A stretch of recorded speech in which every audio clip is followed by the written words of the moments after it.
গভীর রাতে টলিউড অভিনেত্রীর সঙ্গে অশালীন আচরণ ও শ্লীলতাহানির অভিযোগ উঠল অজ্ঞাত পরিচয়ে 4 ব্যক্তির বিরুদ্ধে। আকাশ আর্টের পুলিশ ফাইলে দেখা গিয়েছিল অভিনেত্রী ঐন্দ্রিলা সরকারকে।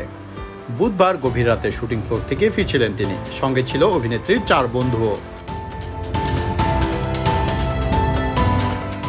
রাত 2টার দিকে যাদবপুর সুলেখা মোড়ের কাছে একটি চায়ের দোকানে এসে দাঁড়ান অভিনেত্রী ও তার 4 পুরুষ বন্ধু। এরপর সেখানে চা খেয়ে অনলাইনে খাবার অর্ডার দেন তারা। তখন রাত 3টা, ঠিক সেই সময় একটি গাড়ি পাশ কাটিয়ে যাচ্ছিল। গাড়ির মধ্যে থাকা কয়েকজন ব্যক্তি অভিনেত্রীর দিকে ছুড়ে দেন অশালীন মন্তব্য। অচেনা ব্যক্তির থেকে হঠাৎ এমন মন্তব্য আসায় প্রথমে এড়িয়ে যাওয়ার চেষ্টা করেন ঐন্দ্রিলা। পরে গাড়ি থামিয়ে আবার অশালীন মন্তব্যের সঙ্গে এবার অশালীন ইঙ্গিত দেন 4 জনের ওই দলটি।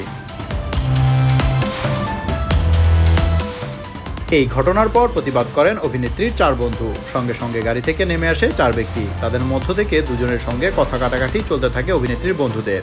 কথা কাটাকাটিতেই থামে না, 2 অজ্ঞাত পরিচয়ের ব্যক্তি গায়ে হাত তোলেন অভিনেত্রীর বন্ধুদের। সঙ্গে ঐন্দ্রিলাকেও মারধর করেন তারা, এমনকি শ্লীলতাহানিও করেন।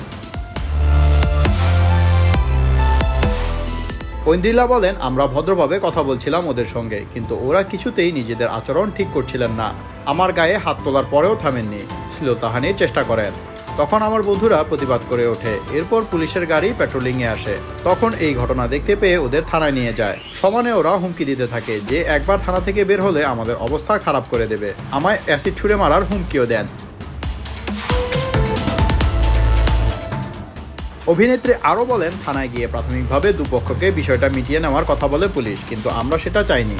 এরপর ওদের পরিবারের লোকজন এসে খুব কাকুতি মিনতি করেন। তখন একবার ভাবি বিষয়টা কথা বলে যদি মেটানো সম্ভব হয়, কিন্তু ওই 2 ব্যক্তির আচরণ তখনও একই রকম।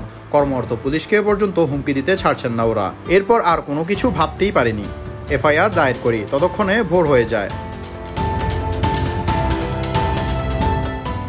ঐন্দ্রিলার কথায় ওরা পাল্টা আমার বন্ধুদের বিরুদ্ধে এফআইআর দায়ের করেন। যদিও আমরা লড়তে প্রস্তুত, অন্যায়কে এভাবে মুখ বুজে মেনে নেওয়া যায় না। মেয়েরা তো কোথাও নিরাপদ নয়। এই শহরের কোথাও শান্তিতে থাকাই যাবে না? কি করে সমাজে চলবো? আমি এর শেষ দেখতে চাই।